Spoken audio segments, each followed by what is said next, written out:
Finally, we have some residential density downtown. That's a plus. It's a plus for the people, the tenants who live there. They have a convenient and socially invigorating lifestyle. It's beneficial to the city because the city can use existing infrastructure to provide for more people that way, for public safety, sewer, water, electric, and streets. There's a substantial savings to the city compared to a less dense development away from the center. But in spite of its positives, it's change. That leads to resistance and always some problems. When you stop and think about it, if you go to college in Walnut, the population is likely to go from virtually 0 to 450 by the year 2014. And most of these tenants will be single and they'll have a car. College Avenue is a crowded commuter route, and it's near a limited neighborhood parking area. And the neighbors are complaining.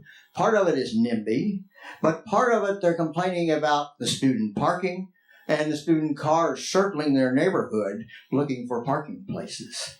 They want traffic calming, and the developer proposes a garage that might help on the parking, but not very much on the traffic. So what do? Do we widen the lanes? That's sort of a standard approach to taking care of more traffic. Should we provide more parking? But lanes are expensive, and they're somewhat self-defeating because they tend to encourage more cars.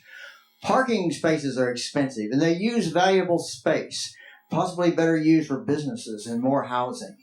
And both can be destructive. I think the best approach is to make better alternatives to owning and driving the cars. The city should provide traffic calming to the neighbors. It's only fair. But it also makes the student car use less convenient and less desirable compared to alternatives. Now, Fast Cat is a major positive step, but it needs to be supplemented. But for every Fast Cat trip, it is one less trip by car.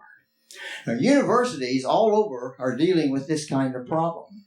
And they've tried different strategies to reduce student cars and use. Some universities ban cars altogether, especially to freshmen.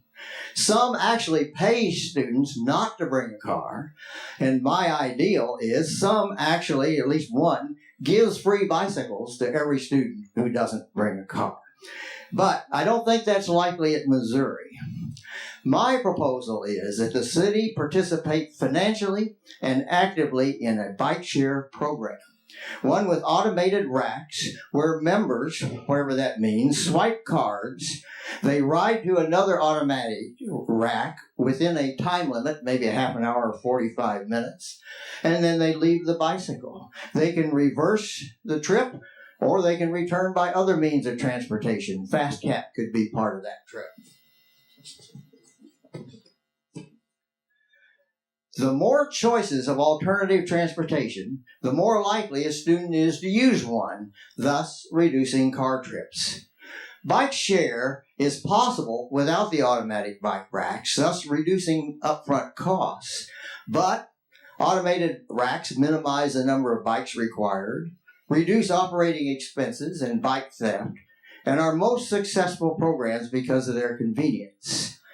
Such a bike share program is cheaper, more convenient, environmentally more friendly, and more fun than owning and driving a car. Most of the tenants of the apartments will be students, making at least one round trip a day to the MU campus. Google Maps says that the distance to Ellis Library from College in Walnut is 0.8 of a mile. Google says that it's going to take about 4 minutes by bicycle. Parking would take almost no time. The city could stripe a best route to enhance the use and make riders more comfortable in traffic.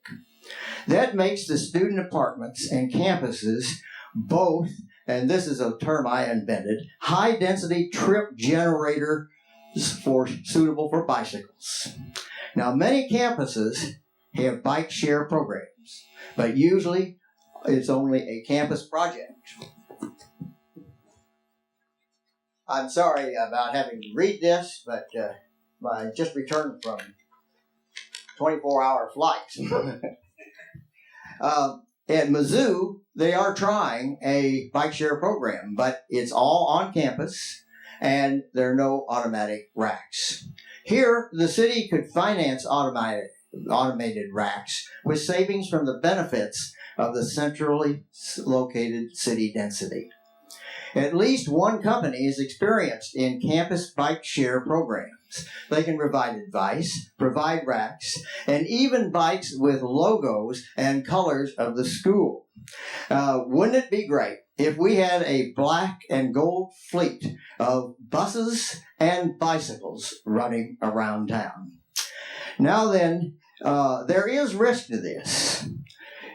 But it could lead to expansion to other high-density trip generators around town, suitable for bicycles, thus supplementing public transportation. Take, for example, the Washington, D.C. experience. They started off with 10 stations and 4,000 trips per month in 2010.